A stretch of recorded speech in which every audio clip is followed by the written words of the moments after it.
Le retour sur le sol français et l'accueil formidable du public pour les Bleus à Paris, l'annonce fracassante de Karim Benzema sur les réseaux sociaux et cette révélation sur CR7 et l'OM. Salut à tous et bienvenue dans le 1196e numéro du Journal du Foot.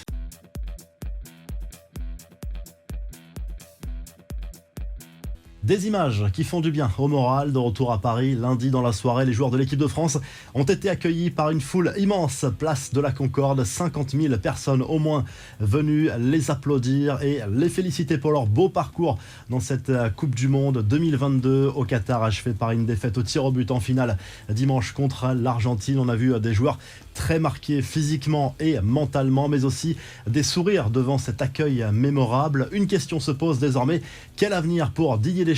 A priori, la tendance est plutôt à un maintien du sélectionneur actuel à la tête de l'équipe de France. Il veut un contrat jusqu'en 2026. Pour l'instant, la fédération lui propose un contrat jusqu'à l'Euro 2024. La réponse devrait tomber rapidement, sans doute dès cette semaine. Ça voudrait dire que Zinedine Zidane n'occupera pas le poste de sélectionneur de l'équipe de France après avoir attendu ce poste depuis quelques mois, avoir fait patienter plusieurs clubs européens. Zidane ne sera pas sélectionneur de l'équipe de France, sauf énorme surprise. Il va pouvoir se remettre à la recherche d'un nouveau challenge, sans doute l'été prochain, pour entraîner un grand club européen. L'autre grosse info concernant l'équipe de France, c'est bien sûr la retraite internationale de Karim Benzema.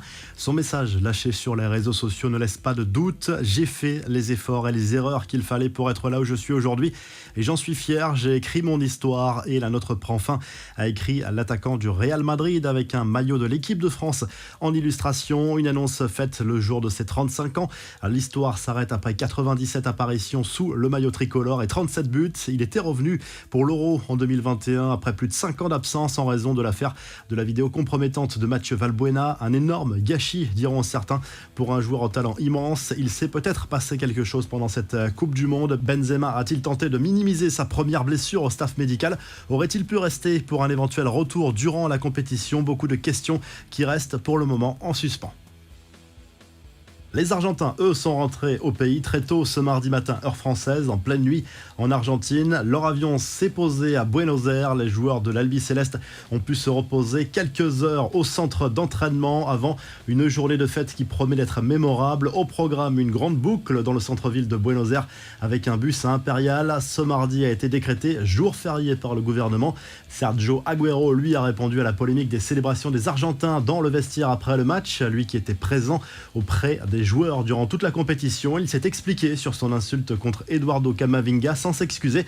Alors premièrement, je n'ai rien contre lui et deuxièmement, c'est une blague que je fais pendant une célébration de plus. Si vous regardez les vidéos de Camavinga, il plaisante toujours avec son nom, a lâché l'ancien attaquant de l'Albiceleste. Les infos en bref, un mot du mercato avec cette confirmation. L'OM a bien tenté de recruter Cristiano Ronaldo l'été dernier. C'est en tout cas ce qu'a affirmé Basile Boli, ambassadeur du club olympien, alors en conflit avec les dirigeants de Manchester United. L'international portugais a écouté les offres de plusieurs clubs en Europe, dont Marseille, sans donner suite. La fin d'un long feuilleton, cette fois c'est fait. Le rachat de l'Olympique lyonnais par l'américain John Textor est officiel. Jean-Michel Aulas a exprimé sa satisfaction de voir l'opération se concrétiser. Il restera a priori à la présidence du club pendant 3 ans. Les premiers investissements devraient être effectués dès le mercato hivernal. La revue de presse, le journal L'Équipe se penche sur l'avenir de Didier Deschamps à la tête de l'équipe de France. Partir ou rester, c'est le titre du quotidien sportif ce mardi. La réponse devrait tomber cette semaine pour Karim Benzema. La boucle est bouclée, son histoire avec les Bleus est définitivement terminée et elle aura été mouvementée décidément du côté de l'Argentine. Le journal El Dia revient sur les festivités depuis dimanche et cette victoire de l'équipe d'Argentine en finale de la Coupe du Monde contre les Bleus au tir au but. Ça va se poursuivre, cette folie encore en Argentine avec le retour des joueurs à Buenos Aires. Et du côté de l'Espagne, le journal Sport se penche sur la carrière immense de Léo Messi. Justement, l'Argentin aura tout gagné en club avec le FC Barcelone, désormais avec le Paris Saint-Germain, mais aussi avec l'Albiceleste, enfin avec cette Copa América remportée en 2021 et cette Coupe du Monde en 2022. Si le journal du foot vous a plu, n'hésitez pas à liker, à vous abonner pour nous retrouver très vite pour un nouveau journal du foot.